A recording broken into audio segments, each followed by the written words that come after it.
Let's away now to Barcelona and the Formula One qualifiers.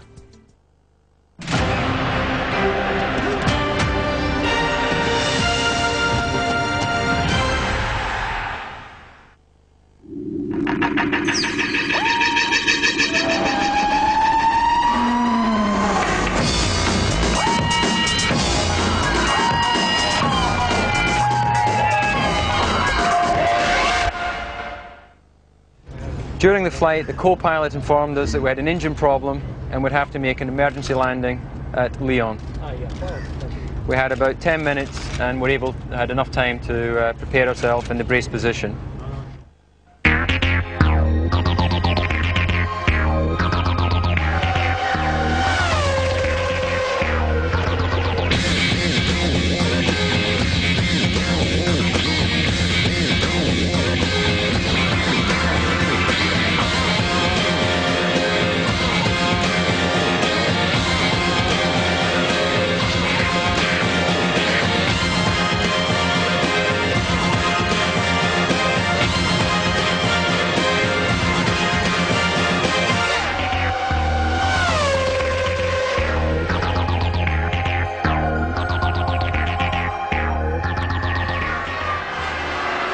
The importance of David Coulthard's triumph in the British Grand Prix at Silverstone has been put sharply into context. We saw a joyful winner, and Heidi, his fiancée, glowing with pride.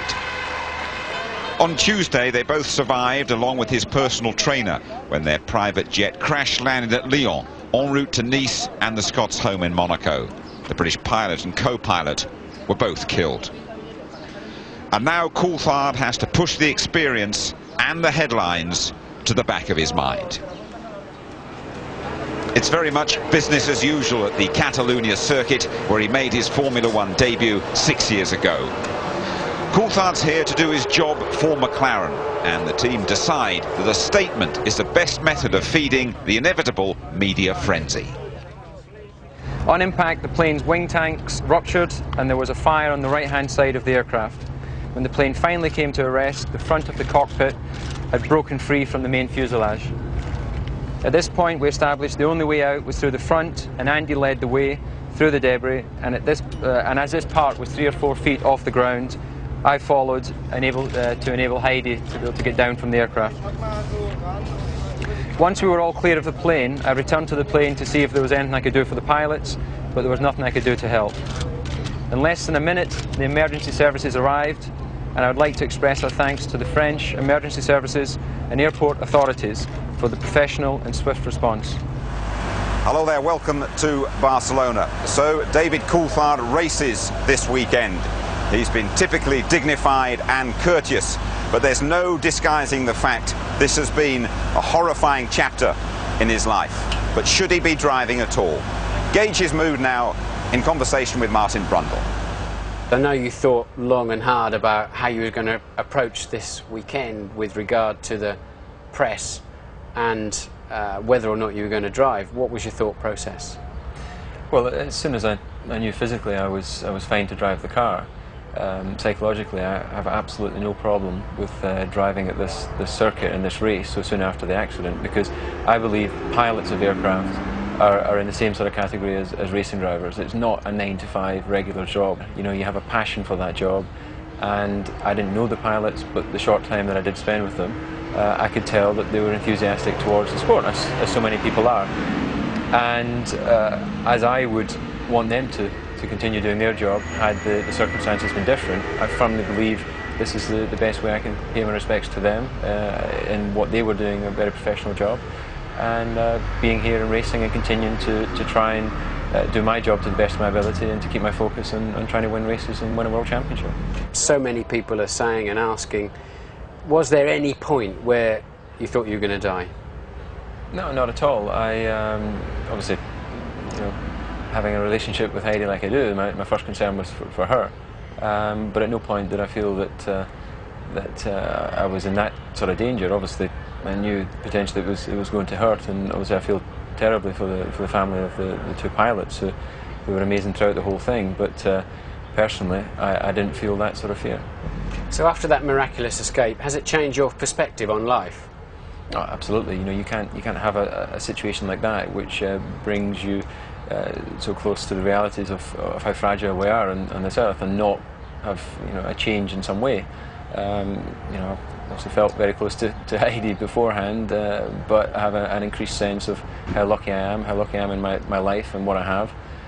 You know, I don't live in the real world being a Grand Prix driver. You know how lucky we are that we get to compete, to drive our cars, and get paid for it. You know, our hobbies, our passion, and it's made me realise just really the importance of family and friends, and you know, really to.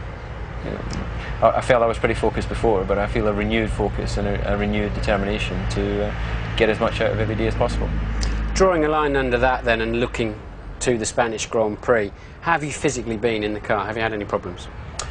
No, not really. You know, I've got a few little bruises, but that is not at all going to affect the way I can drive the car. Obviously, I expect to be a little bit more sore come Sunday evening than would be for a normal Grand Prix, because I'm starting in slightly worse physical condition. But the important thing for me was, from my first lap on Friday, I was quick, focused, and thinking about how I can get the most out of the car. Well, that's a very thoughtful David Coulthard there. He's bruised, but he insists he's mentally and physically fit to drive at the Spanish Grand Prix. Before he sat in the McLaren, though, Coulthard had to satisfy the demands of one man, Formula One's medical supremo, Professor Sid Watkins. Professor Nowler and Dr. Ism and myself met with him at 4 o'clock this afternoon. And we had to look at his physical injuries, which were very minor. Has a little bruising on his chest wall on the right side. Apart from that, he's physically absolutely intact. Mentally, he's very powerful, no problem. And we had no hesitation in saying, sure, go ahead and have a go. Is there an element, do you think, of delayed shock? Is that possible? No, I don't think so. These young men are used to having big accidents themselves.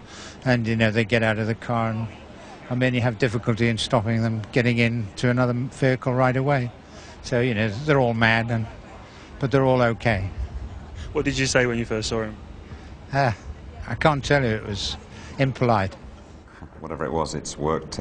David Coulthard quickest in the first session and second behind Michael Schumacher in the second practice session today. Welcome to the ITV studio. We are trackside with Tony Jardine and Patrick Head, Technical Director of Williams. Patrick, you had David Coulthard with you. Indeed, you gave him his debut here back in '94. Does it surprise you at all that he is driving this weekend? Yes, it does. It's amazing seeing the pictures of the damage to the aircraft.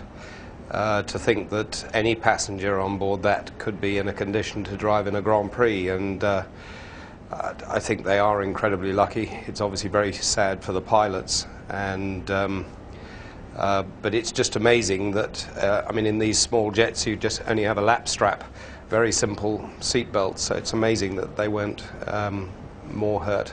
When you say it surprises you, does that mean that you, if he'd been your driver, you wouldn't have fancied him in a Williams this weekend? I think you know, we'd leave it to the driver and Sid Watkins, really. But I think the thing that amazes me is that he hasn't suffered more bruising and strains, and thank goodness that he didn't. Yes, indeed. I mean, Tony, it just goes to show that Coulthard, and indeed every one of the Formula One drivers that we talk about, are really a breed apart. Well, they certainly are, but I mean, he's a very decent bloke. He's a very sensitive bloke to what's happened, particularly, as Patrick said, to the pilots as well. But they're conditioned to having accidents on the track, but nobody is conditioned to that sort of thing, and thank goodness, you know, the majority of us will never have to go through that sort of trauma. But to climb in the car as he did on Friday, and again this morning as he did, he seems to have been unaffected by it, and he's concentrating on the job in hand, which is great for us, great for McLaren, great for him. He was fastest in the first session this morning. You saw him taking the fastest time there. How much he's going to get battered in the cockpit by the end of Sunday, we don't know. He's bruised down the right-hand side, a lot of right-hand bends here, but he's a very fit boy. Okay, well, let's move on and let's talk about Williams, shall we? You know, at the start of the season, the message from the Grove headquarters in Oxfordshire was don't expect too much. We have an untried BMW engine. We've got a rookie in Jenson Button, and don't forget that Ralf Schumacher virtually carried the team on his own back in '99. Well, Schumacher has been very consistent, and look at Williams, tucked in nicely behind the big two. Without doubt, the biggest surprise story of the year so far is the success of the new BMW-Williams partnership. With 12 points from 4 races, including a podium at Melbourne, BMW has made the most successful debut for an engine in the last 10 years. Remarkably, they've had only 3 blow-ups in races, while their rivals Jordan and Jaguar have struggled to finish. 5th in last year's World Championship, this year they're lying 3rd. So how's it happened, and will it last? We've done better than most or many of the other teams, but some of those teams who have had difficulties when they're firing all cylinders, so to speak, probably have the legs of us. We'll see. But that said, we are very pleasantly surprised with BMW's performance. We thought we'd start at ground zero and work up, but we've gone, if we did do that, we've moved well away from ground zero. I have to say Williams did a brilliant car this year. I think it's a big improvement to the 99 car. Our engine is slowly coming together. Performance-wise, we are not too bad. We are not too far from the top engines. We still have some potential what we would like to use later on this year. But as I said, in the moment, priority is reliability. Well, obviously it was a dream start and an unexpected start, and we didn't really expect to finish in such good positions to begin with, but at the end of the day our target is to win races and maybe one day to win a World Championship as a team, and obviously you take it as it comes, and now our target is to be 3rd in the Constructors at the end of this year. I know Formula One very well, and it's very difficult to get competitive in this game. It just takes at least 1.5 years. We could cut up some corners, and Williams, with their experience, helped us a lot to cut these corners. And so, yeah, we did it in a good way, and we did a bit better than the expectation was. But in the end of the day, we are still long away from where we want to go. And I still believe we're going to have some difficult time, because it's not going to go always just up. Formula One is very difficult coming in with a new engine, especially with a new driver as well. So now they've had to work very hard, but they've done an excellent job. When we've had problems, they've fixed the problems very quickly, and we'll just keep pushing on. And hopefully over the next few years we'll get right up there. It's a very strong driver lineup for their age.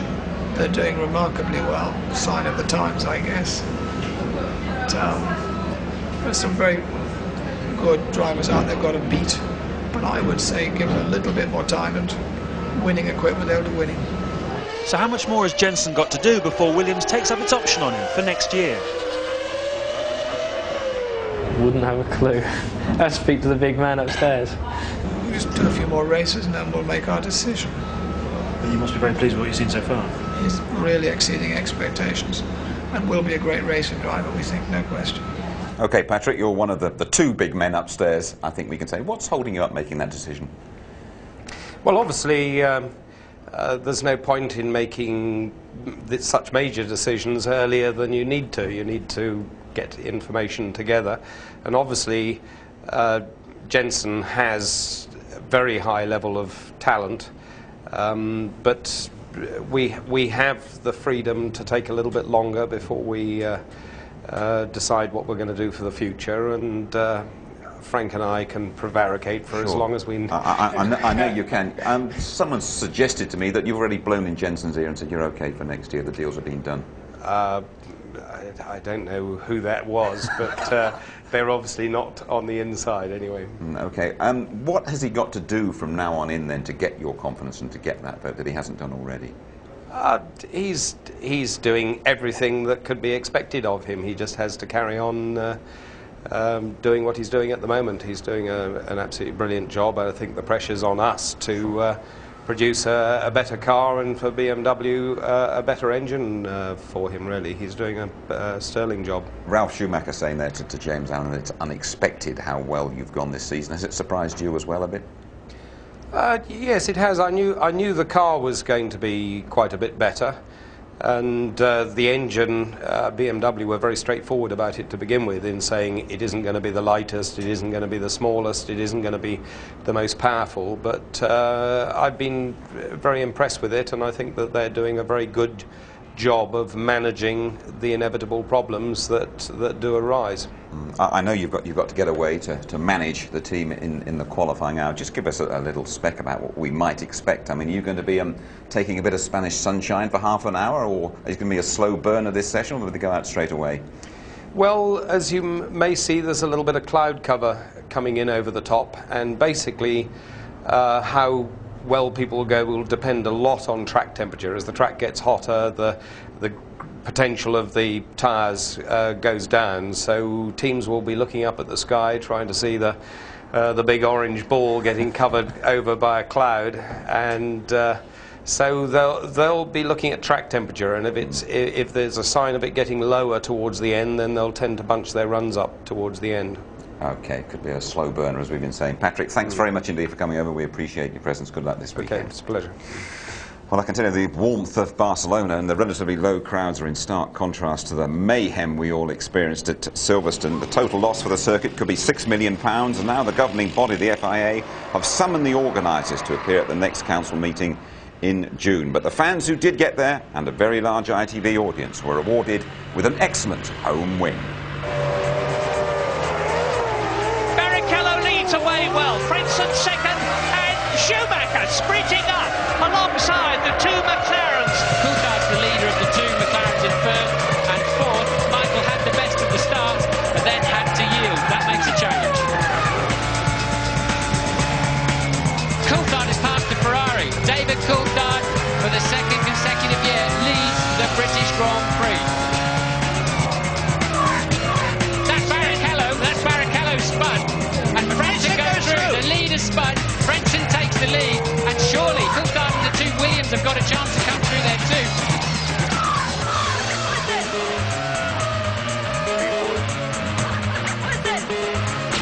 I want to keep an eye on Frentzen and the two Williamses, because I'm pretty sure they're going to have to stop again. I think this is McLaren's day.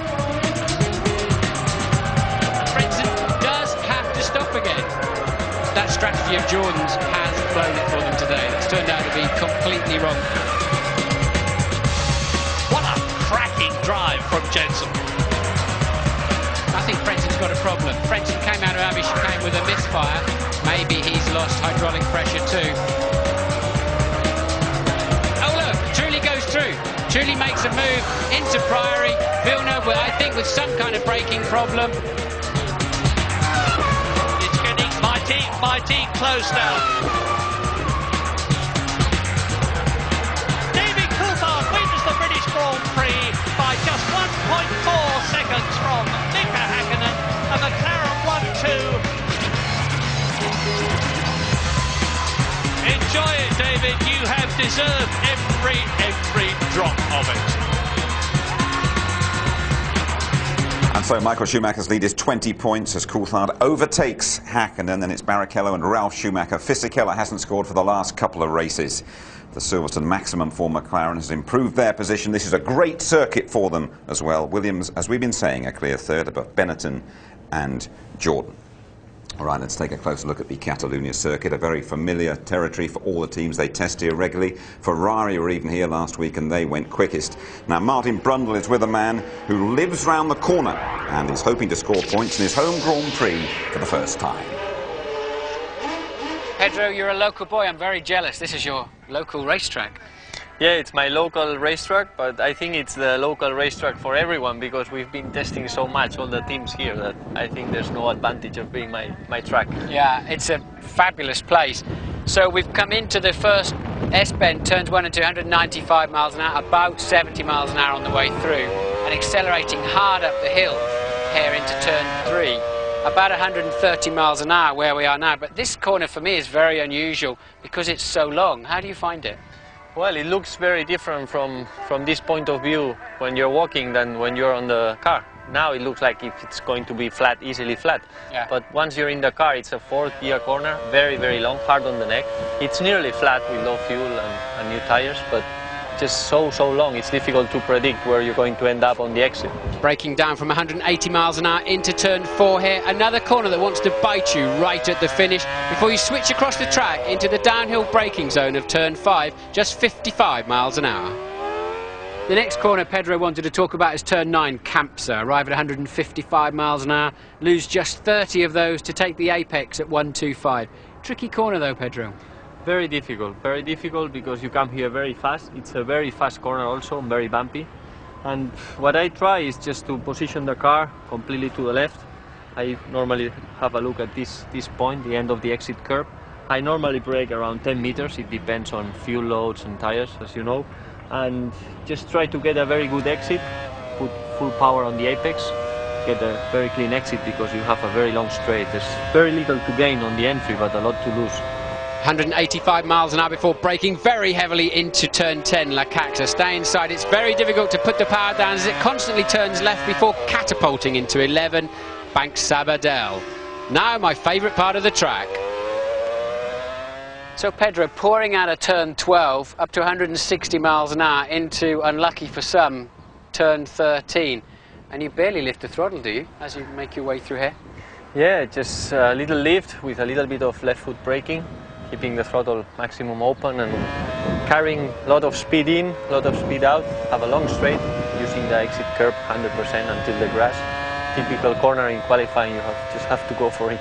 But you have total belief the car's going to stick, because this black line tells the story. You just look at halfway through the corner, you're convinced you're going to fly off the road, aren't you? And then there's enough grip somehow to finish the corner. Yeah, it's true. You just have so much grip on the exit of this corner, and you just also have the exit curb to rely on.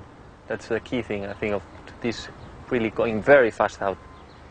Well, this is one of the most physical circuits on the Grand Prix calendar, but it's a thrilling one to drive. Thank you, Pedro, for your insight into a lap of the Catalunya circuit.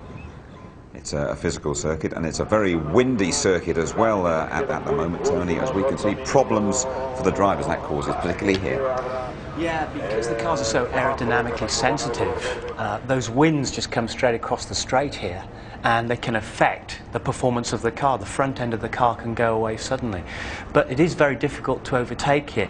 Despite the long straight, and probably one of the most classic incidents people remember was 91, was Mansell and Senna going along sort of inches apart right down to the bottom. But even at the bottom when they get there, there's a chicane, and it's very difficult to find a way through. So good qualifying places, all important. Let's pop down to the grid and have a word with Jordan's technical director, that is Mike Gascoigne, and he's talking to Louise Goodman. Jim, this is, as you know, without doubt, the most popular track when it comes to winter testing. Jordan have done about 8,000 kilometres here since January. Mike, how does that affect things when you actually get down to Barcelona for the race? Well, obviously, we've made our tyre choice. We've got a pretty good setup, so we don't have to do so much running. We didn't do much running yesterday. Heinz Harald only did one timed lap. So we look to save the tyres, and hopefully that'll pay off for having new tyres in the race tomorrow. So technically speaking, does it make things a bit boring for you? No, I mean, it stops us having all the dramas that we normally have, hopefully. But, you know, it just means we know where we are and we don't have to worry about it so much. And does that mean that this afternoon we get a much closer qualifying session? I think you'll see things pretty much as normal. Normally over the 2 days we get things pretty sorted out. Here it's just a bit more relaxed to get it sorted out.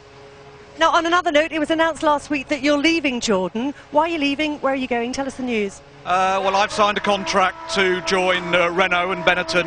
That's not for a year's time. I'm with Jordan until the middle of next year, and obviously at the moment only concentrating on getting the best out of this year's car. Normally somebody in your position, it's a fairly high, well, it's a very high level technical position. Normally if it's announced you're going to another team, they tend to sort of move you out the way straight away, but you're staying with the team. Why is that? Well, I made it very clear to both Benetton and to Eddie that you know, I'll honour my contract. I'm very committed to Jordan. This is my car, and I want to make sure we get to where we should be in the championship this year, which is 3rd place. Have a good session. Thanks very much. Jordan looking for a late surge. Well, that takes us to our latest look inside the F1 rulebook. We call it Inside Track, and this week we look at some of the bits and pieces on the cars that aren't there for the driver's benefit.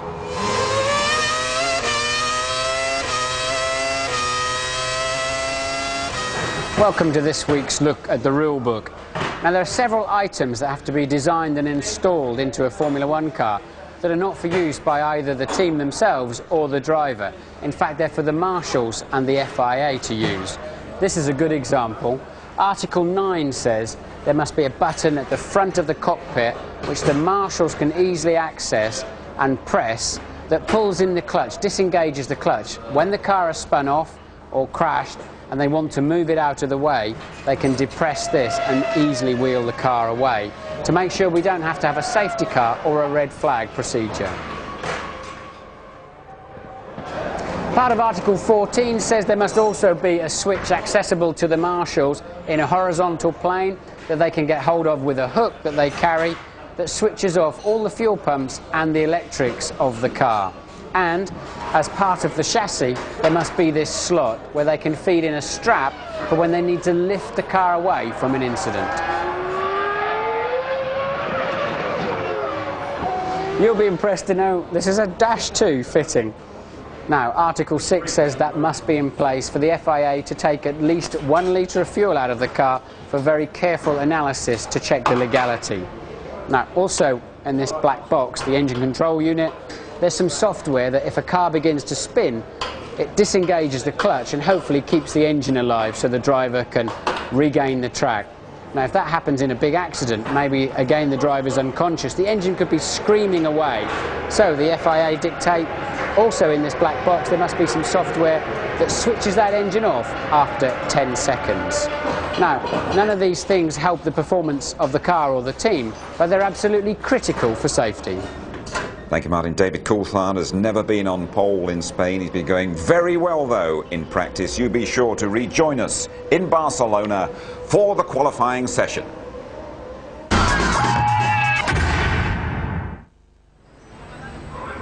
And this is us in Barcelona.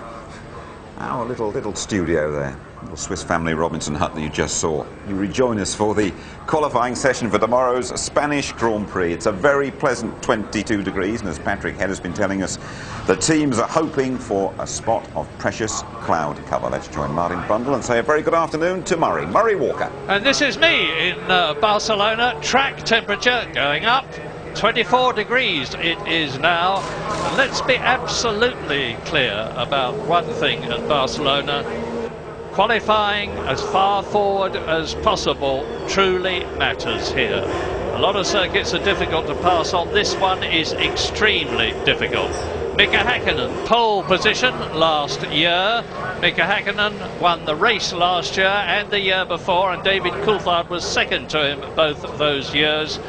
Michael Schumacher, though, in the Ferrari seems to be on top of things so far this year, because this morning he went round in the new 2000 Ferrari exactly to the nearest 1,000th of a second, 1 second faster than Mika Häkkinen's pole position last year. And his teammate Rubens Barrichello was third fastest, and they sandwiched David Coulthard, who really is looking, notwithstanding the terrible problems he's had in the last few days, in very good form. Yes, the chat in the paddock really is the Ferrari faster or is the McLaren the best car out there? I don't think we've seen absolutely a clear-cut answer on that. They're certainly, thankfully, a lot closer than they have been in the previous 2 years, where McLaren really could easily have won this race by a lap or more. And so Schumacher has some pace, Barrichello not far behind. Ralf Schumacher going very well in the Williams, and it's certainly not a cut and dried case as to who's going to be on the pole or even on the front row for this weekend's Grand Prix. Well, as you see, we're getting them out good and early. I was worried, as usual, that we'd probably have about half an hour with nobody on the track. But Bridgestone told me that they're expecting quite a few drivers out early to put it in a banker, that is to say, a lap time that will guarantee them a place on the grid, and then they'll try to improve on that subsequently, depending how the weather goes.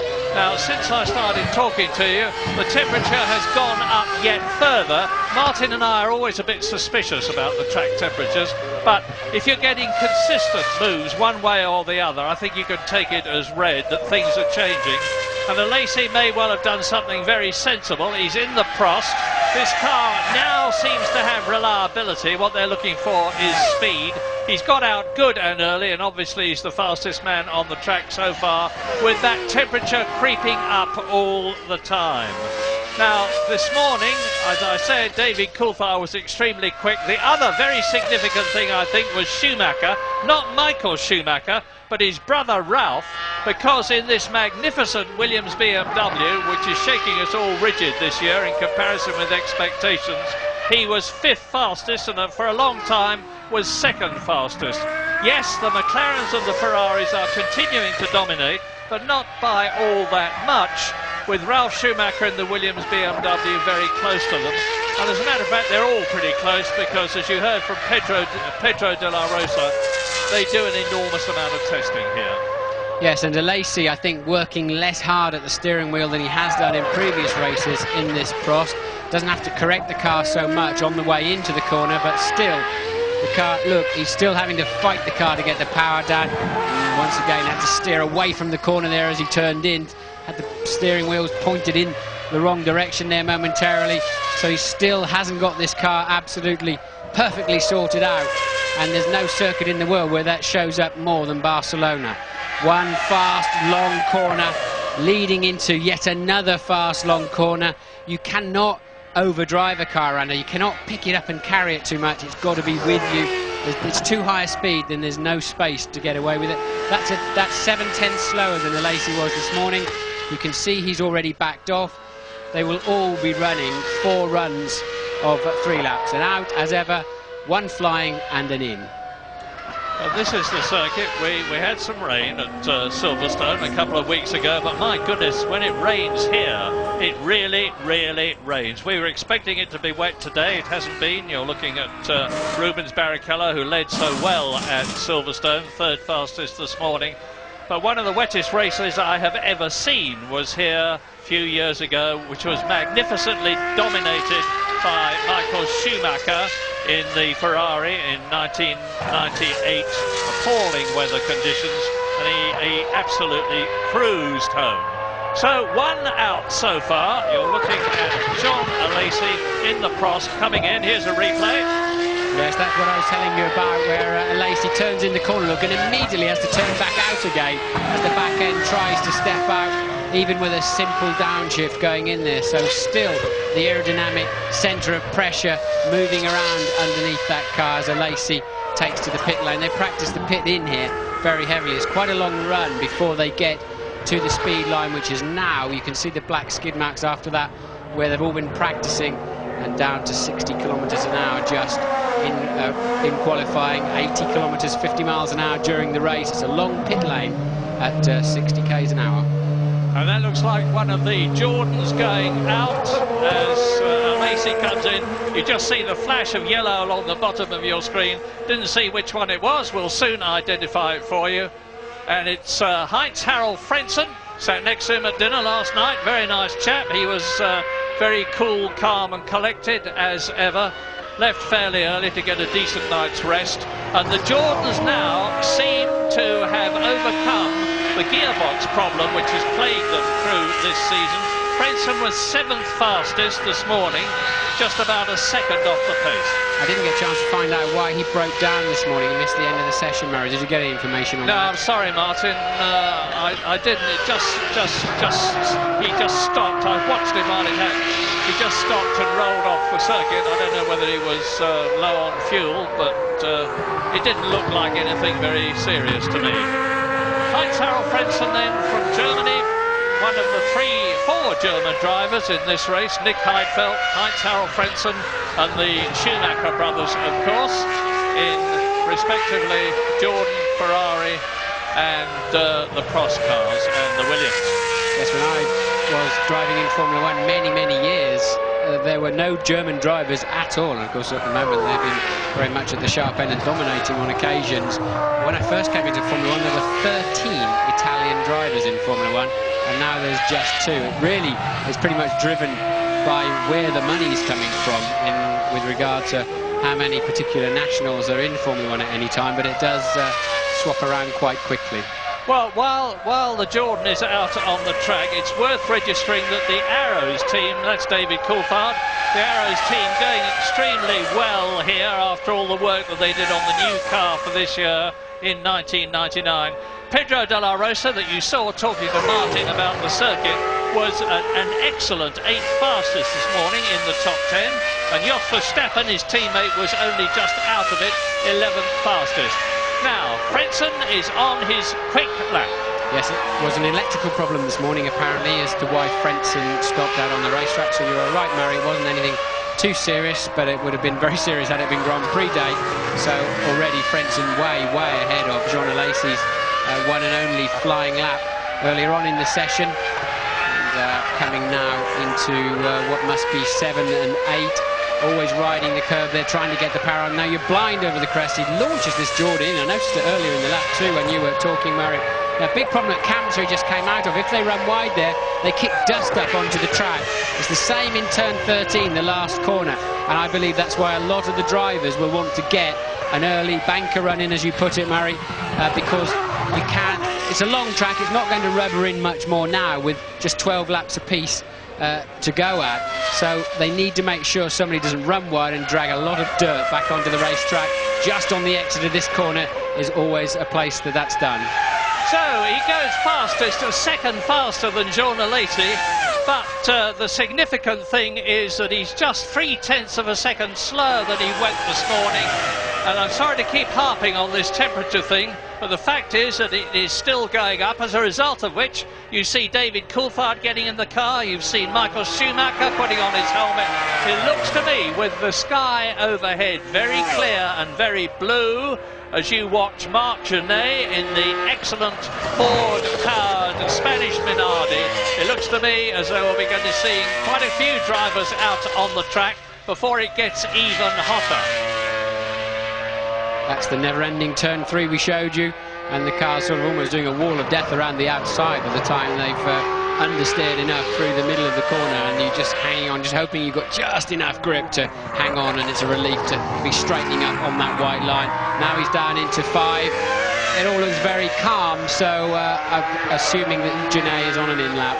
Well, here's an excellent bit of news. I hope it keeps this way. Johnny Herbert, who was only 13th fastest this morning in the Jaguar, admittedly early days, only 10 minutes gone, he's on a very quick lap, which is going to take him, I believe, into provisional pole position, but with some 50 minutes still to go. And there is Johnny Herbert in the very distinctive Jaguar. I was talking to Neil Reslow, who's now taken over control of the team, and he was telling me that they think they've got the reliability problems bugged, and they're going to look now for speed. They've got it here at the moment. Johnny Herbert, second fastest to Frentzen. Yes, but that's a disappointing time at 23.2. That's going to be well over a second and a half off of the ultimate pole position. The Jaguar, in my view, is the most beautiful car on the racetrack in Formula One, but it certainly, sadly, is not the fastest at the moment. Frentzen fastest with 49 minutes still to go. Johnny Herbert second. Ricardo Zonta in the BAR is third fastest, but very disappointing this morning, only 21st. Jean Alesi, that you've already seen, fourth. Marc Genet, fifth quickest. So 5 out from the 22 who hopes to start this race. A lot still to come onto the track. And let me remind you all again that in order to qualify for tomorrow's Spanish Grand Prix, you've got to be within 107%. Johnny Herbert's got a loose wing end plate. Look, you can see it flapping about. It tucks itself underneath the wing. Something's broken off. And now Jacques Villeneuve in the BAR is on a quick lap. I think it's the camera mount, isn't it, that's come off. I think Johnny's probably rumbled across the curb and lost the camera mount. It's hanging on by a cable, and he'll be in the pit lane this time. Hopefully it'll stay with him until he gets all the way, and that's unusual to see, in fact, but I'm pretty sure that's the nose camera that we've shown you recently. Well, it's still Heinz-Harald Frentzen, the quickest in the Jordan, but as Martin has said, there's a long way to go and a long time to go. Check on the track temperature, 28 degrees. It is still going up. And Johnny is wheeled backwards into the garage. Let's have a look at that wing. Yeah, you're absolutely right, Martin. Well spotted. That's it. It is the camera mount, which has broken free as he went over the rumble strip, just hanging on by the cable. And here is Jacques Villeneuve in the BAR.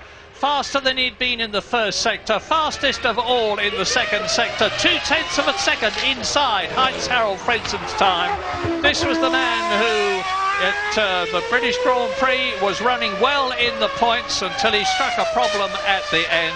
And this BAR with the new Honda engine is a very, very different motor car to last year's in its debut year.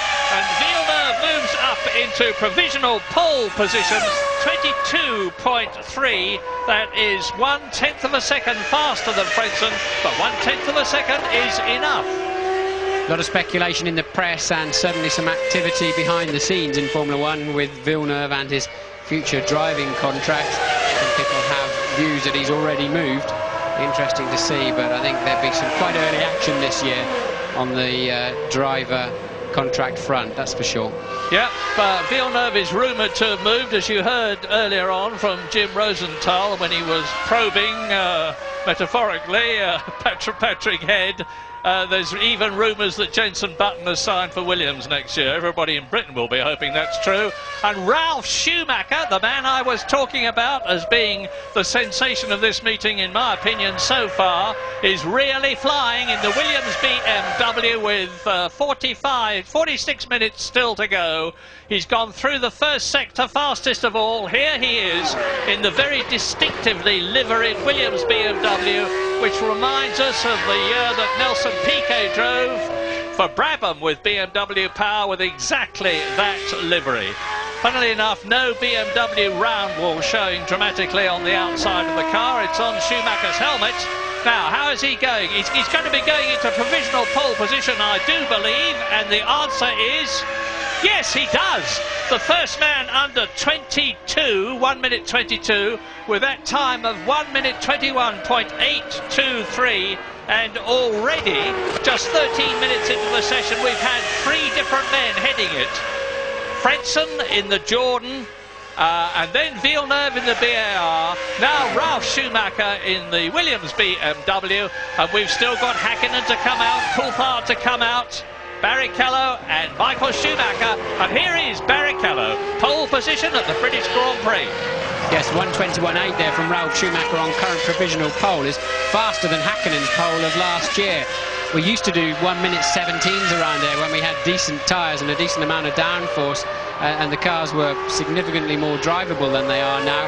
But nonetheless, that's still fantastic progress from the Williams team. Ralf last year did a 23.3, so Williams have found 1.5 seconds since last year already, and that's including installing a whole new engine in the car, Murray. Yeah, and they've got a new second-generation engine. I was talking to Dr. Mario Tyson just before I came into the box, and he told me they've got a new second-generation engine coming along, like the Mercedes-Benz, like the Honda. It'll be even better than the current one, and Rubens Barrichello looks as though he's going to be provisional pole position holder number 4 in a few seconds' time. 44 minutes still to go, and Rubens Barrichello is faster in the first and second sectors than he's been, and anybody's been for that matter so far. Coming down to the last corner, turn 13, he can see the grid unfolding before him. Over the line he goes, Rubens Barrichello, 1:21.770, and that is the 4th provisional pole position holder, and we've got more to come, no doubt about that. James has some news for us down in the pits. Yeah, just reflecting on what you were talking about a second ago, Martin, with Ralph's time. And it's in fact a second slower than he did here last week, which is some indication of just how hot it is here this afternoon. But on Rubens Barrichello, I'm told, I was speaking to him just before, and he said apparently Ross Brawn has been really good to him this weekend. He's put his arm around his shoulder after the 2 disappointments that Rubens has suffered, hydraulic failures while leading the race at Silverstone and as well in Brazil. Apparently Ross has said to him that he's already done more for Ferrari in 4 races than Irvine did in 4 years. Praise indeed. That'll please Eddie. But now Jacques Villeneuve, that you just saw as a provisional pole position holder in the pit lane there, is down to 4th fastest because Jarno Trulli in the Jordan has gone ahead of him. His teammate Heinz-Harald Frentzen is in 5th place. Barrichello, Ralf Schumacher, Trulli, Villeneuve, Heinz-Harald Frentzen. Eddie Irvine is out on the track in the Jaguar, just completing the lap now. Irvine is 5th fastest, faster than Heinz-Harald Frentzen. Yes, the reigning world champion. You saw him, Mika Hakkinen, coming onto the track. I think Coulthard's on the track too. Both McLarens out at the same time, which I always think is silly when teams do that, because if one goes off, it spoils the lap for the other, or if somebody else goes off altogether and the red flags come out, then both cars lose out at the same time. But anyway, that I know in the McLaren team, they're free to run their own individual policy in each car with regard to when they want to go out for traffic, etc., etc. But anyway, both of the McLarens on the racetrack. Jenson Button currently on a good lap too, that's going to pump him somewhere around Eddie Irvine in 5th or 6th place when he comes over the line. Now, we picked him up now through the last 2 corners. Jenson, this is such a tough corner, this last one. It's brilliant fun, but it certainly takes some hanging on to. And Button goes 7th, yes, just behind Frentzen. So 22.6 for Jenson Button. Ralf Schumacher, his teammate, up in 2nd at the moment on a 1:21.8. Excellent that for Jenson Button. He was 10th fastest this morning. He's 7th fastest at the present moment. 0.8 of a second off Rubens Barrichello's fastest time so far. And it's the first time in sort of competitive conditions that Jenson Button has driven here on this Barcelona circuit. Yes, he's had a lot of testing miles like everybody else, but when you get the pressure of actually having to qualify or race, it can be a very different thing. How is Mika Häkkinen doing? Well, the Finn now is on what he hopes is going to be the lap that moves him up into provisional pole position, but he'll have to do better than he's doing at the present moment. 4/100ths of a second off the pace. He can make that up, of course, in the remaining 2 sectors and more. Now, there's a few people around the paddock, just a few, keeping a close eye on Mika Häkkinen, because he was reasonably lacklustre during the Grand Prix at Silverstone, and has had reminded us very much of Spa last year, where Coulthard got away and Mika almost seemed to give up on it. And he's not really been at the sharp end of the pace all through free practice and this morning, Mika. Now, we all know he is, of all of the drivers on the track, and I include Michael Schumacher, Mika Häkkinen is the one that can hook up the hot lap. But it's curious, he seems just a little bit downbeat. But this lap is going to bury him, I think, a 21.5, 21.6 if he can just storm this last corner. And is going to put him, I'm sure he's going to be on the front row of the grid with this. Let's have a look. Has Mika Häkkinen done it? Yes, he has. 21.3. So a good end to the lap for Mika Häkkinen, and that's answered one of the early doubts anyway, hasn't it? Yeah, but David Coulthard is right behind him, and David Coulthard was faster still in the 1st sector. Yes, I think Coulthard coming into the pits. Yeah, he's aborted the lap. Yes. Why would he have done that, Mark? He was fastest of all in the 1st sector. I was just about to say, but he's not had a very good middle sector, Murray, because the time flashed up, and I think he knew that. Either he's got a little drama, or he caught some traffic or something. So I think Coulthard knew the lap was no good, so aborted to save the tyres. And no time yet for David Coulthard. Well, one thing we haven't said so far, is that the man who is going against the grain, literally, in terms of tyre choice, is Michael Schumacher. Bridgestone, as usual, have brought 2 dry weather compound tyres here, the medium compound and the soft. Virtually everyone has opted for the soft, except, notably, Michael Schumacher, who's on the medium and harder compound, as are the 2 Arrows drivers, Pedro de la Rosa and Jos Verstappen. And Michael Schumacher has yet to come, well, he's done 1 lap actually. He hasn't done a full timed lap yet. We're riding with Pedro de la Rosa, who is 9th quickest at the moment in the Arrows, and he was 8th quickest this morning. This car dramatically different from the one they had last year. It's got the Supertech engine as opposed to Arrow's own engine in 1999.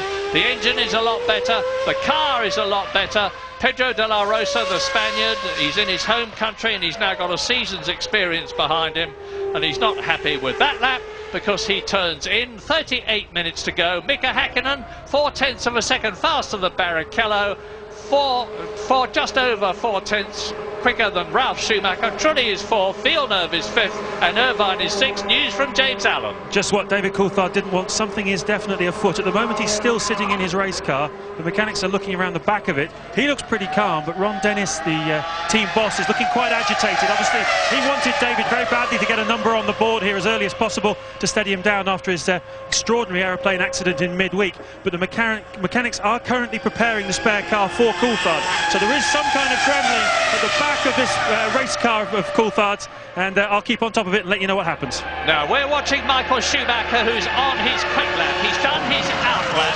He's on the third of 12 laps that he will be doing this afternoon. Out of turn 2 into that long 180-degree turn 3, doing about 145 miles an hour as he exits it, builds up to 170 miles an hour, then down into third gear. As you can see, he's faster than Mika Häkkinen in the first sector, goes round turn 4, a double 90, now down into the left-hander turn 5, starts dropping downhill a bit now towards turn 7, which is the lowest point on this circuit.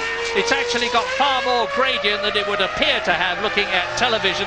Now he's climbing up again towards Kapsa, the 5th gear, 120 mile an hour corner, and he's completed half a lap, and he's still 8/100ths of a second inside Mika Häkkinen's time. I remind you, the pole position front row of the grid here for the Spanish Grand Prix is of vital importance, and Michael Schumacher last year was not there. Well, this Ferrari's got very, very good basic speed around now, because this is not a particularly good lap from Michael Schumacher. 2 corners where he didn't really get to the apex at all, and I think that's cost him that provisional pole at the moment. Turn 4, he was nowhere near the apex he wanted, and certainly the same through turn 7. But Michael's first lap on the board, he's in 2nd place. We'll be back very shortly. 33.5 minutes to go, all quiet on the Western Front. Nearly everybody is in the pits. Just Ralf Schumacher is on the track. Jarno Trulli is out on the track. Johnny Herbert, Heidfeld are out. So that will be advantageous to them. Comparatively little traffic as in comes Michael Schumacher. Häkkinen is still quickest. Yes, while you're away in the break, nothing significant happened, certainly visually, but Michael Schumacher elected to do 2 flying laps, so he's now restricted himself this afternoon to just 3 runs. At least that's going to give him a total of 6 flying laps, whereas the 4-run solution only gives you 4 flying laps, but each time with a fresh set of tyres. Michael obviously thinks he's got a chance of getting a faster lap of the 2nd lap. Well, he did go faster on the 2nd lap, only by 1/10 of a second, and did not improve his grid position. He just moved slightly closer to Mika Häkkinen. I had someone who should know saying to me he's the only one in the field who's got the brains to think of that. Well, he's certainly a very mentally driven person, is our Michael, and he's got good people around him as well to help him try and think outside the circle, I think, is one of those unpleasant expressions people use, or a bit of lateral thinking, and hey, how can we do this slightly differently and get an advantage? 32 minutes to go, and we have had 5 different people in provisional pole position already. Heinz-Harald Frentzen, Jacques Villeneuve, Ralf Schumacher, Rubens Barrichello and Mika Häkkinen, who is still there. James, what's the news? Reflecting on what you were saying there, what Martin was saying, in fact, my information is that Michael's brother Ralf was also very seriously contemplating running the harder tyre today. They've obviously been talking a lot since last week's test coming here this weekend, and Ralf has hardly used the softer tyres throughout this weekend, but at last minute I think obviously someone at Williams, or maybe the lap times that Jensen was pulling, made Ralf decide to switch to the softer tyre. But it's obviously a ruse that Michael's had up his sleeve. A quick update for you on the McLaren situation. Coulthard is out of his race car. There does seem to be something wrong with it, and he is switching to the spare car. There's an atmosphere of controlled panic amongst the mechanics and the engineers. Coulthard staying calm, though. Obviously, he's got his eyes focused on the main prize. Yes, unfortunately for Coulthard, that T-car is not allowed to be used at any other time until qualifying starts. So it's about to turn its first wheel of the weekend. Not what he wanted at all. Maybe for his 2nd or 3rd run he could have used it ideally, but that's going to be a totally fresh experience for Coulthard, but I guess he's had a few of those this week. Well, just about halfway through the 1-hour session, and Fisichella has still not qualified. He's out now on the track, and I've little doubt that he will qualify, because he went fairly well this morning. 12th fastest in the Benetton, which is shortly to become the Renault team sponsored by Benetton, as opposed to the Benetton team sponsored by Benetton. That'll be the year after next. You've heard from Mike Gascoigne that he's going there as the technical director. And Flavio Briatore, who is in charge, is casting his experienced eye all round the paddock, looking for good people. Plenty of them, some time to go yet before it's Renault. And now you're watching the Prost of Nick Heidfeld, who was actually faster than his more experienced teammate, John Alesi, the most experienced man in Formula One these days, Alesi, this morning, that is. Nick Heidfeld, the German Formula 3000 champion of 1999. He's currently 15th fastest, but he's much slower on this lap than he was on his previous quick lap. The top 10 so far, with 29.5 minutes to go. Häkkinen and Schumacher, row 1. Barrichello and Ralf Schumacher, row 2. Trulli in the Jordan and Frentzen, his teammate, row 3. Jacques Villeneuve and Eddie Irvine, that's a good one, in the Jaguar. I think the highest the Jaguar have had a starter this year was 7th for Eddie Irvine. And the 5th row of the grid, Jenson Button in the 2nd Williams is there, 1.2 seconds off Häkkinen's pace, accompanied by Fisichella, who's just moved up to that 10th position. So everybody is safely in, but David Coulthard is 22nd and last at the present moment as we look into the McLaren pit. He's only done 2 laps, he's got 10 laps to go, he's got 28.5 minutes to do them, so there's not a problem there, but it would be nice to see him out on the track very soon. He really, really deserves to be there.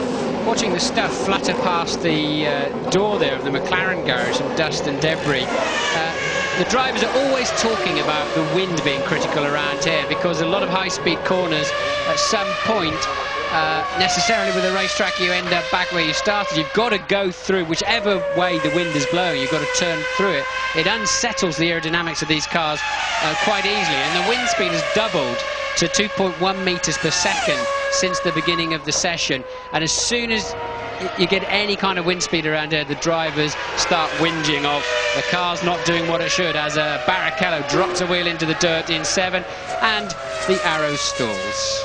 And the track temperature starts to creep up again. It had gone down a little and it's now back up to 28 degrees, which is as high as it's been this afternoon.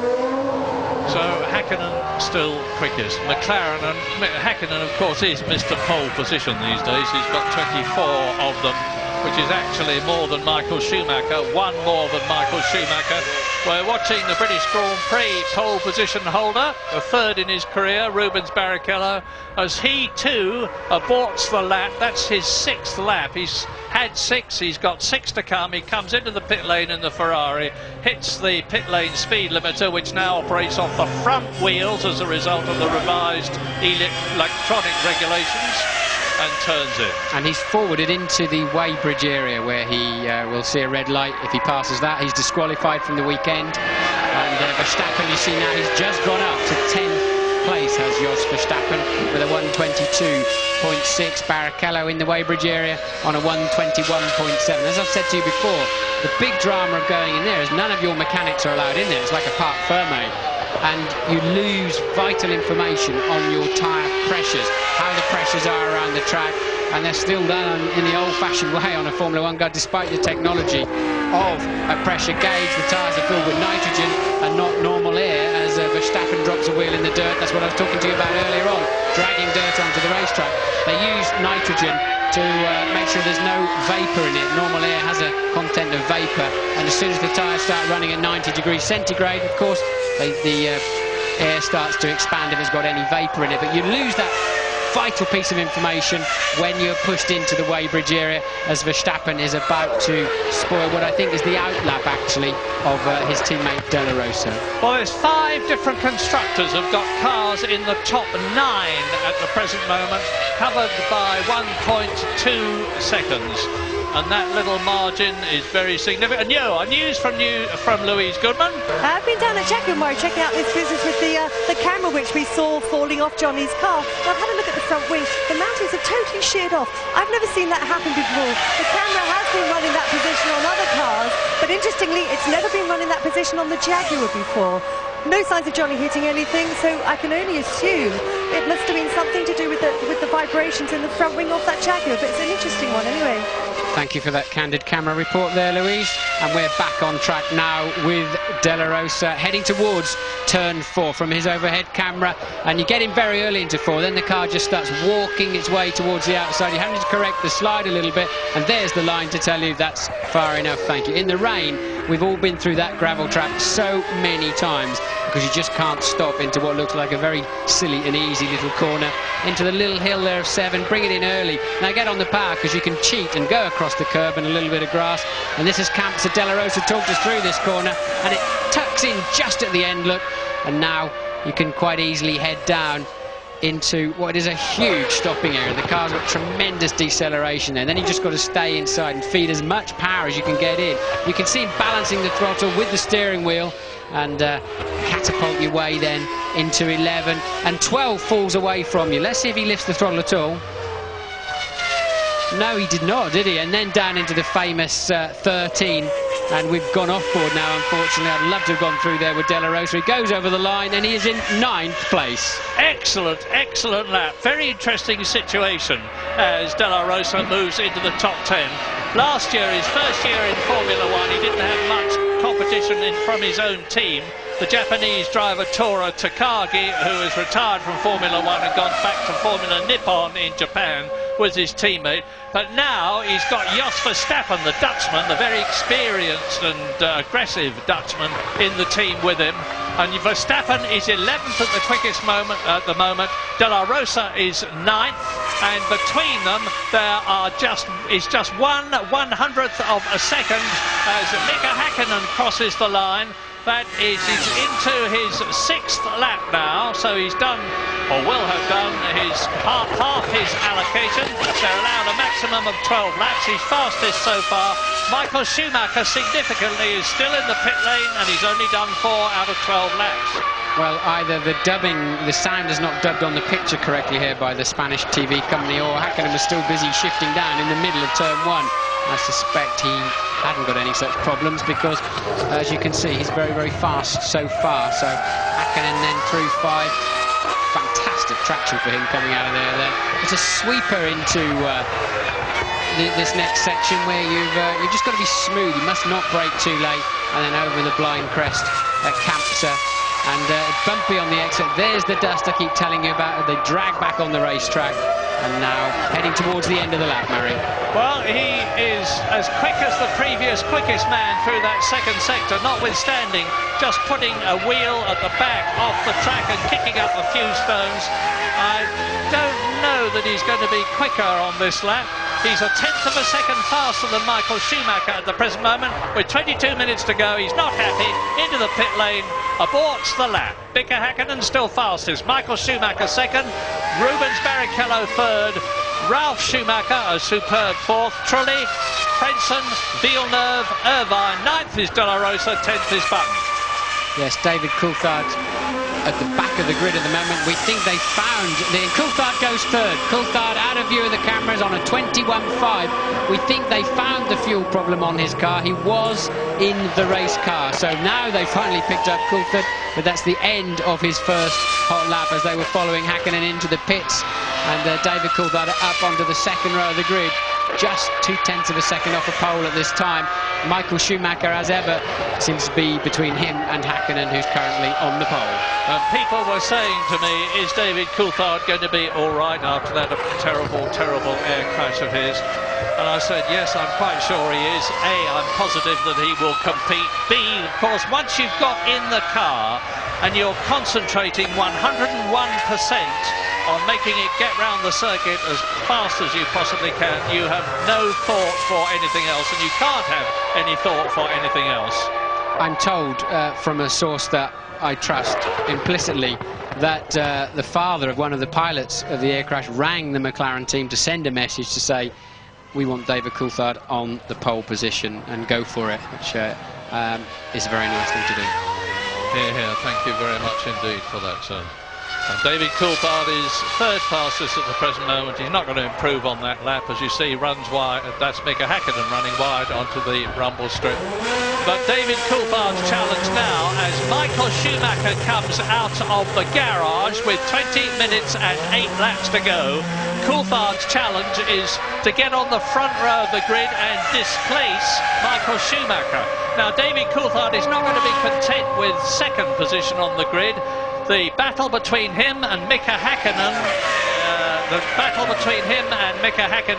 for that pole position is just as intense as it is between any other drivers in the race. He's currently third, with Michael Schumacher that you're looking at second, Mika Häkkinen in pole position, 20 minutes to go. Yes, see, the difference, you may think, oh well, Häkkinen would start a fraction ahead of Coulthard, or Coulthard a fraction ahead of Häkkinen, does it really matter? There's other aspects, as with anything in Formula 1, it's always more complicated than you think. Certainly in many teams, and in the McLaren team, would be different at Ferrari, because Schumacher would get the call on everything at all times. But, you know, the fastest McLaren driver gets the choice of when he wants to stop in the race. He's got the clean side of the grid, he's got the nod into the first corner, I would say, in the unspoken word. So there are many issues as to which one of the teammates in many of these teams it affects them on race day much more than you might believe.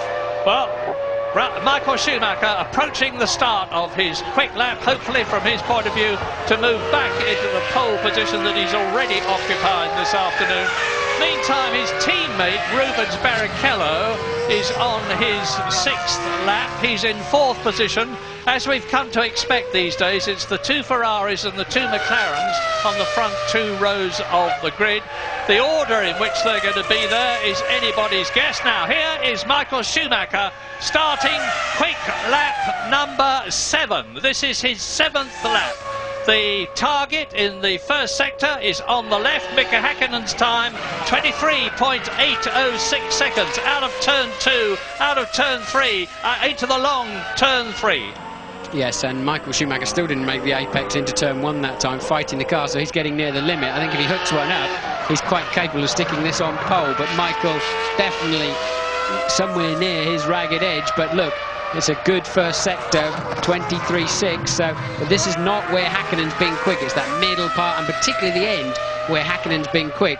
But we know from Michael's earlier lap, he made a couple of small errors, and if he can collect those up and correct them, he's got a good chance, I think, of taking provisional pole. Up through Kampse, hard on the power look, and absolutely no problems at all as Michael heads down to the big braking zone. And he's chosen a good time because the temperature's coming down, and so is his lap time. Half a second inside Mika Häkkinen's time. This is going to be a meteoric lap. Last year's pole position time, 1 minute 22.088. Mika Häkkinen has already gone 7/10 of a second faster than that, and it looks as though Michael Schumacher is going to go faster still and throw down the gauntlet to the McLaren driver. And yes, he's done it. 1 minute 20.974. Michael Schumacher goes back into pole position, and he has got 5 laps to go as Mika Häkkinen placidly and impassively looks at the monitor with the times in front of him and thinks, I've got to go out there and do better still. And what Häkkinen is looking at are 3 figures, the 3 section times. He's a 10th slower in the first section, 3/10 slower in the midsection, and a 10th faster than Schumacher in the last bit. So Häkkinen knows now where he's got to go out and pull something out of the bag. That was a cracking lap from Michael Schumacher, and he's still got a bit left in my view. Now look at Rubens Barrichello. He's 3/10 out with 2 sectors completed. This could move him. This might just move him onto the front row of the grid with his Ferrari teammate. And if he does, that will be very, very bad news for McLaren to have the 2 Scarlet Ferraris ahead of him. It looks as though James wants the news quickly. Big fire in the pit lane. Nick Heidfeld's Prost has just come in. There's a big fire. It's out now. but it's right in front of the Ferrari garage, right where Michael Schumacher pulls his car out when he drives out of the garage. Thank you, James. We're looking at Heidfeld now. We're looking at his car as you see the marshal putting the fire extinguisher powder onto it. So Nick Heidfeld's Prost caught fire, as you heard from James Allen. You didn't hear from me as you watch Heidfeld walking away. The Rubens Barrichello is now in third position ahead of David Coulthard. So it is Ferrari McLaren. Here's a playback of Heidfeld stopping at the pit lane, and woof! A great burst of flame. I think it's probably just an oil fire, Martin. Yeah, just a bit of oil burning off at the back there. There's obviously a union loose or something like that, some kind of connector. But no big drama there, really. More of a drama for Ferrari. They've now got to find a way of getting Michael Schumacher's car in the garage and Barrichello's car in, but they'll soon fix that. A little drama, but there's another toy they made earlier for him back in the garage. We're going to take a break.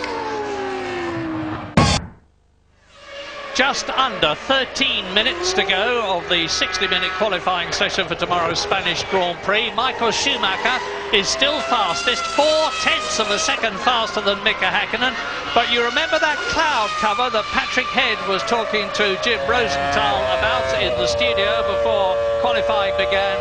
Well, it appears to be appearing, if you follow me, because the track temperature has fallen from 28 degrees to 23 degrees. Good news. Well, that onboard lap you were watching at De La Rosa's was a fine one. It's moved him up into 7th place in the Arrows. So De La Rosa, using his local knowledge and a bit of extra Spanish adrenaline, has got the Arrows up into the top 10.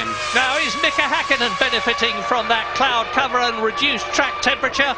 The answer is, in the first sector he certainly was, because he's gone faster there than he has been before, albeit 1/10 of a second slower than Michael Schumacher had been.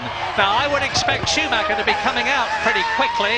We've got 11 minutes and 40 seconds to go in the session. Schumacher has got 5 laps left. Häkkinen's gone faster than he had been in the second sector. Now, is he going to move into pole position again? No. 3/10 of a second, nearly 4/10 of a second slower than Schumacher, who I think has got something in reserve if the track stays cooler. So Schumacher laid down the gauntlet. Mika Häkkinen could not respond. It was a reasonably tidy lap.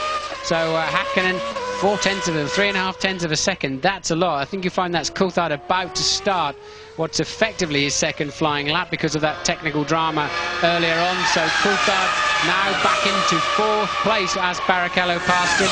Coulthard now needing to hook one up. Remember what I was saying about how important pole position here is in Spain. Mika Häkkinen has had pole position in the first 3 races this year. Rubens Barrichello, and that's the Prost and Peugeot engine letting go. Rubens Barrichello was pole position in Britain. Michael Schumacher has not had a pole position since the Japanese Grand Prix last year, after his amazing return after breaking his leg at Silverstone in 1999 to Malaysia, where he took pole position. And Schumacher is in pole position now with just over 10 minutes to go. Schumacher's got 5 laps, Häkkinen's got 4 laps, Rubens Barrichello is 3rd, has got 4 laps. David Coulthard is 4th and has got 5 laps. Ralf Schumacher is the top non-Ferrari or McLaren driver. Jarno Trulli, an excellent 6th for Jordan. Well, this is not going to take pole position for Coulthard, but he may just nick back 3rd from, or possibly even 2nd from teammate Häkkinen. So Coulthard must somehow not lift the throttle through any of the last 2 corners to be on pole. That's not going to happen, I don't think. But let's see if he can get it up onto the front row, or if he can just bump that Ferrari back. And he doesn't. He's 6/1000 of a second shy of bumping Barrichello out of 3rd. And again, another disappointed McLaren driver. David's got another shot though. As we watch Giancarlo Fisichella, 14th position in the Benetton. He's ahead of his teammate Alexander Wurz. Benetton did well earlier in the season, 2nd place in the Brazilian Grand Prix for Fisichella, but they've gone off the boil a bit recently, notwithstanding the fact that we can expect them to have improvements in their Supertech engines from Renault. Now, what's he done? Nothing. Yeah, Simmons, the technical director of Benetton, said they've got 3 bogey circuits. They were the same last year, and they're all on the bounce, and they're at the 3rd of the 3 of them now here in Barcelona. They're expecting to be much stronger in Nürburgring. That's a bit of a curious situation, because usually your cars either works or it doesn't work, but they seem to have tracks they prefer. But Frentzen has moved up to 8th in the second of the Jordans. Teammate Trulli is 6th, so that's bumped De La Rosa and Verstappen, the 2 Arrows drivers, now just filling out the top 10 in 9th and 10th. So Eddie Irvine 12th, Johnny Herbert, Jensen Button rather 14th, and Johnny Herbert 15th. Coulthard is only 4th at the moment, so Brits not having a good day here, Murray. No, they're not. 8 minutes to go, and it's looking pretty fraught as far as McLaren are concerned, although we all know from having seen it many, many times in the past that Mika Häkkinen, like the late Ayrton Senna, has this incredible ability to deep and produce a lap quicker than anybody else has done, right at the last knockings of the qualifying session, and that is 8 minutes away. Well, I saw Häkkinen make a mistake going into 11, and the back end stepped out a bit. We know Michael sort of missed the apex in turn 1 on his best lap, but then had a super lap towards the end. I think Michael's got every bit as much left in his pocket, which is a 10th or 2 tenths, as Mika Häkkinen has, and I would think Michael really must be sitting there quite confidently at the moment, expecting to start this race on pole position, but they've all got a run left. All the key players. The only person who's now finished his runs is Frentzen down in 8th place. Jordan again disappointing slightly here, but there's 7 minutes and 15 seconds remaining. Yeah, very disappointing for Frentzen. Less disappointing for Trulli, his teammate, who is in 6th position on the 3rd row of the grid. But I think it's going to go a bit quiet for the moment now. There'll be a great outpouring of motor cars onto the track with about 5 minutes to go. That's in just under 2 minutes' time. Eddie Irvine out on the track trying to improve on 12th position for Jaguar. His teammate Johnny Herbert is in 13th position. All good so far, half a second off the pace in the first sector. Now, in order to improve his position by 3 places, Eddie's only got to go 2/10 of a second faster, and he'd be in the top 10. Now, I saw the Supremos of the Jaguar team saying that they're missing not having their own wind tunnel, which I think is absolutely correct. They are at a disadvantage over many of the teams, but they've got the same wind tunnel facilities that Stewart had last year, and were winning a race, and very, very much at the sharp end in many of the Grand Prix. So I fear their problems are not only not enough time in a wind tunnel at the moment. Well, they're doing a lot to put the management structure right. More of that in just a moment. Let's see how Eddie Irvine has done as he crosses the line, and he improves to 10th position. So there's a Jaguar in the top 10. Johnny Herbert is 15th. And Neil Ressler, the American who has got such an influential position in the Ford empire, announced yesterday that he's taking over Supremo role at Jaguar with an enormous amount of support from Ford and from people like Wolfgang Reitzler, the head man of Jaguar, Jonathan Browning, who's the managing director, and Richard Parry Thomas, who's their great man on handling. So there's all the brains and management ability in the world behind Jaguar, but it's a long, long climb to the top. How's Ralf Schumacher doing? Well, he is in 5th position, and we're looking at Ricardo Zonta in the BAR down at 17th place in comparison with his teammate Jacques Villeneuve, the 1997 world champion, 10 places ahead of him in 7th position on the grid. Never quite understand the Zonta situation. He came with highly recommended, really, didn't he? And he just seems, I've said before, it's just a half a step behind the car. Often he seems to be not quite in the right place on the racetrack. Lots of innuendo behind the scenes that Villeneuve, being the main man there and actively involved in the team, that Zonta is artificially kept back. I can't substantiate that. But certainly Zonta never seems to quite shine compared to what we were expecting from him. No, in his own words, he doesn't do well enough in qualifying. He's the Formula 3000 champion of the past, and he's the Mercedes-Benz GT champion, so he's got all the qualifications in the world. But doing well in lesser formulae, as we remember with Jan Magnussen, doesn't mean to say that you're going to do well in Formula 1. And he one must say, hasn't done well in Formula One thus far. We've got 4 minutes to go. We're watching Johnny Herbert in the Jaguar, unhappy with his lap. He's down in 15th position. Things are not going well for Herbert this season, very sadly. Stewart last year, Jaguar this year, although of course he won the European Grand Prix for Stewart last year. Down into the last 3.5 minutes as we look at Jacques Villeneuve going for it. He's on his last lap now. He's on his 12th lap out of the 12 he's allowed. 0.6 of a second. He could move up into round about 6th position with a great deal of luck. Into the last corner. Turn 13 coming up shortly as he goes over the grid, and as he made it, yes, an excellent 6th position. He displaces Jarno Trulli, Heinz-Harald Frentzen and De La Rosa to 6th position. So the first 3 rows with 3 minutes to go and a lot of action still to come. Schumacher and Häkkinen with 0.365 of a second separating them. Row 2, Barrichello and Coulthard, 2 McLarens, 2 Ferraris on the front 2 rows. Ralf Schumacher is 5th, Villeneuve is 6th, James Allen, News. Here we go, guys, it's the final push. Both the 2 McLarens are about to come out at the same time. They're a little bit off colour today, they know that. They've been fine-tuning the cars. Adrian Newey has been working very, very hard. David Coulthard about to go out behind me. If they're aware of history, they'll know 2 things about this Barcelona circuit. The first one is that you tend to finish the race in the position you qualify in. And the second thing is that every time we've been here for 9 years, the winner has gone on to be the world champion. That's how significant this next few minutes is going to be. And both the Ferraris go out together. Let's hope that they get a breathing space between them. We don't want contact there. Just to remind you, those red lights are the new regulation to signify the pit lane limiter is on. So 2 Ferraris line astern, there's a Sauber between them, and then I think you'll see 2 McLarens line astern appearing in the scene in the background.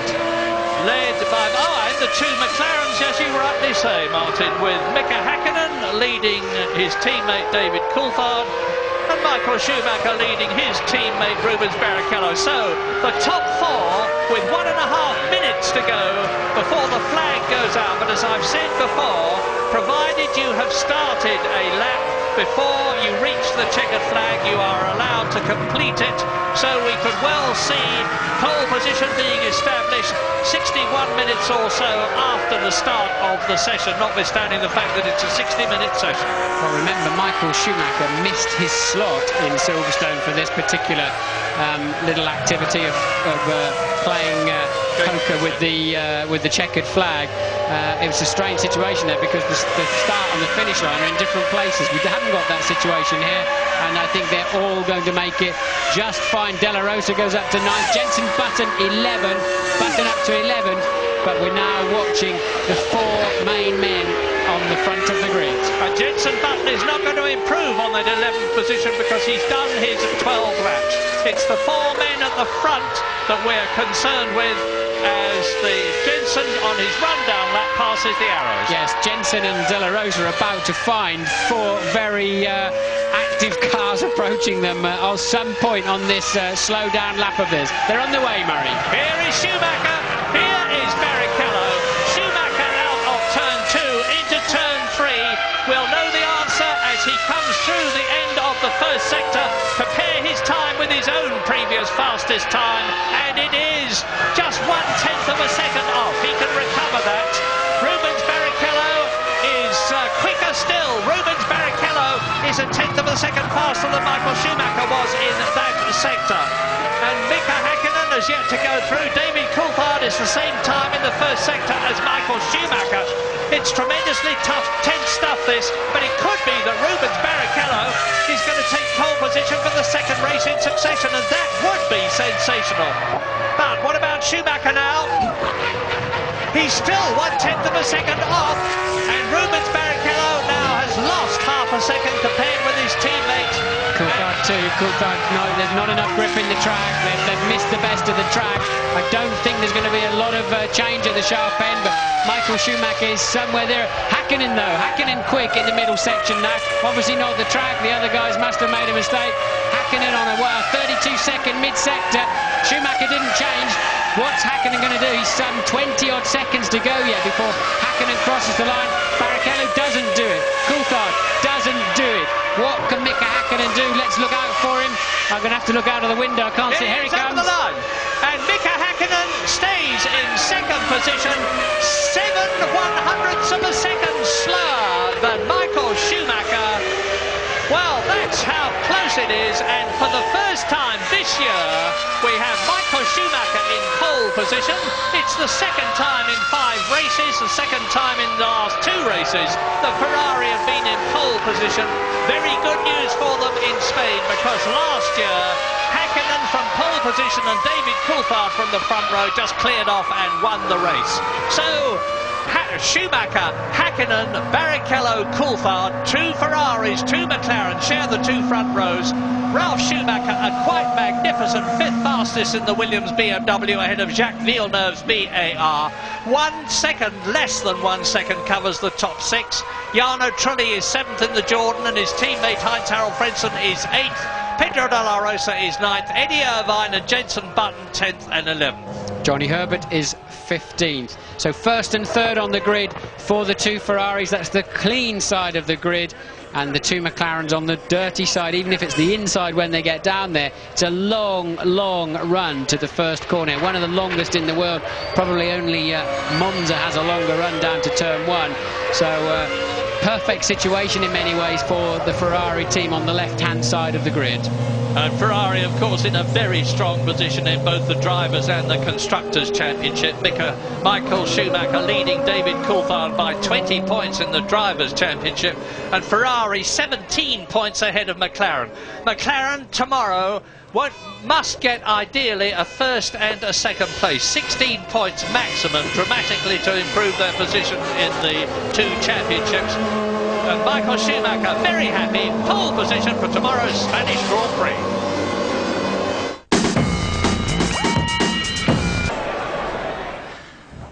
Welcome to the top 3 qualifiers for the 2000 Spanish Grand Prix. Michael Schumacher, Mika Hakkinen and Rubens Barrichello. Michael, that's your first pole of the year on what is traditionally a McLaren track. How satisfying is this moment? Well, it is obviously satisfying, but honestly, if you look back, since the beginning of the season, we always had the opportunity, but we didn't use our opportunity. As you see, things are so close. It's just, if you just get it perfectly right, you can do it. If you just do a little mistake, or if you have some flex and you cannot do your laps, then obviously you don't do it. But, you know, pole position is nice, but on the other side, the race counts, and that's why I just want to wait till tomorrow. Michael, you mentioned the word perfect there. Given the amount of testing you do around here, was that lap as close to perfect as you can get? Unfortunately, with this condition we see here, with the wind, you always feel, well, you could have improved here and there a little bit. Whether you actually do or not, it's another question mark, but it was as good as it probably could have been for the circumstance. Okay, thank you, Michael. Mika, you seem to have been fighting the car a lot in the practice sessions up until now, but you seem to have solved the problems in qualifying. Does the car deserve to be on pole position? Yes, basically yes. I think we did not get, and I did not get 100% clear run in the whole session until the last run, really. So I didn't really get the opportunity to maximize it. Okay, thank you, Mika. And Rubens, it seemed that you could have caught Mika on your last run there, but you lost it in the 2nd sector. Can you tell us what happened? Well, as Michael said, I think it was quite windy and it was unpredictable sometimes when you were out there. So in a way, I thought the car was better this morning with the setup it was than this afternoon. Not that we changed that much, but I didn't feel the car as good as this afternoon. So in a way, you know, it's good to be in the top 3, but I'm disappointed not to be on the 1st row, because I think it should have been better. Are the handling problems of Silverstone now behind you? We still have some kind of a problem. This morning, still my steering wheel was still affected, and it's still funny why it happens. But I think the team is getting on the top of it because they know what we need for the future. Basically, if we do a change, we need to check quite often what's going on. Thank you, Rubens. Michael, for the race tomorrow, how important is the start going to be? Imola and Silverstone, you made some bad getaways. Is it all going to happen in the start tomorrow? Afterwards, you always know more. Generally, if you do a good start and you can lead the race and you can plan your tactics from the leading position, it's always slightly easier than being in the challenging position. But we have proven that we can win even from behind. So it's not the most necessary, but it helps. Thank you, gentlemen. Michael Schumacher has put a Ferrari on pole in Spain, the first time that's happened since Niki Lauda 25 years ago. And a real shock, Tony, because Ferrari always tell us if there's one place they hate, it's the Catalonian circuit. Apart from anything else, they don't normally test here with the rest. The first time they came here with the 2000 F1 car was last week. Ominously, for McLaren, the Ferrari was quickest both in the wet, at the end of the week, and also in the dry session. Now this, we're seeing, is a shift in the balance of power. If they can get it right here at this very technical track, which has seen McLaren dominance over the last couple of years, means Ferrari have done a great job on this car, which we already know. Big test here, though. Schumacher going his own way, choosing those different tyres, and well, has he got it right and has everybody else got it wrong? Well, I mean, the race will play that one out, but I mean, he certainly always thinks of the different options, but it's just great to watch him going around here, and especially he'll be feeling every lap, confirming that this is the best Ferrari that he's ever driven, and it's his demeanour as well. The guy has got a spring in his step. He's going around smiling, running up and down the pit lane, talking to everybody. You know, like this is his year, and this is a crucial race. Right, let's see what Ferrari have made of their performance. Let's have a word with Ross Brawn, the Ferrari technical director. Here he is then chatting to James Allen. Ross, second Ferrari pole of the season, the first for Michael, and you felt it was always going to come here. Yeah, we had a very good test, and we were always a bit unsure where McLaren were, because the tendency is perhaps to run more fuel than we do sometimes, so we were a bit anxious about that. But today everyone's down on the same fuel level, so we're pretty happy. You're surprised they looked a bit off colour today, the Maccas, didn't they? A little bit, but I mean, the last few races, from the start of the season, we've been very close. And I think people were saying they had a performance advantage at the beginning. I'm not sure that was the case. Silverstone, if we'd had a clean race, would have been much closer than you saw. So I think it's where we expected. The race winner here every time at Barcelona has gone on to be world champion. That's an tempting prospect. Well, I think we'll try and do that either way. Yeah, we'll see about that. And what about those off-colour Maccas, Coulthard in particular? Well, it may be of no consequence whatsoever, but the fact that they had a fuel feed problem with his car and then they eventually fixed it, and you can see here a lot of chat, Ron Dennis looking very concerned there. He's speaking about it could be something to do with the simplified electronics. They now mean that the engine and the way it runs, it's much simpler almost than a road car in terms of the electronic control of the engine. It would, some engineers say, be easier almost to run carburettors than with the current simplified system, which of course came in at the British Grand Prix. That may have been a consequence, it may not, but they are not on the ball as they were, and I agree with Martin that Hakkinen was definitely a little bit lacklustre. A word about Williams. We had Patrick Head here right at the start of the show, and Jenson Button has done pretty well. So has Ralf Schumacher. Perhaps we should give him more credit than we do. Ralf Schumacher, I think he turned it around, a couple of years ago when he got that 6th place for Jordan at the British Grand Prix, and he's grown in stature and in strength. I think he's an incredibly good driver, good technical driver, so quick and so brave. The other thing is we saw at the British Grand Prix, and we might see here, he takes no prisoners, and that includes his brother as well. Absolutely. Tony Jardine, thank you very much indeed. Let me just remind you of our coverage of the Spanish Grand Prix. Tomorrow, as always, we're with you with the build-up from 12:15 tomorrow. Highlights, reaction, comment and analysis at 11:30. And on ITV2, we repeat that highlights programme 7 o'clock on Monday night. And there we are then, the first pole of the year for Michael Schumacher and his Ferrari. You know that combination won here in the wet back in '96. Rain predicted for this part of Spain tomorrow. See you for the race. Bye-bye.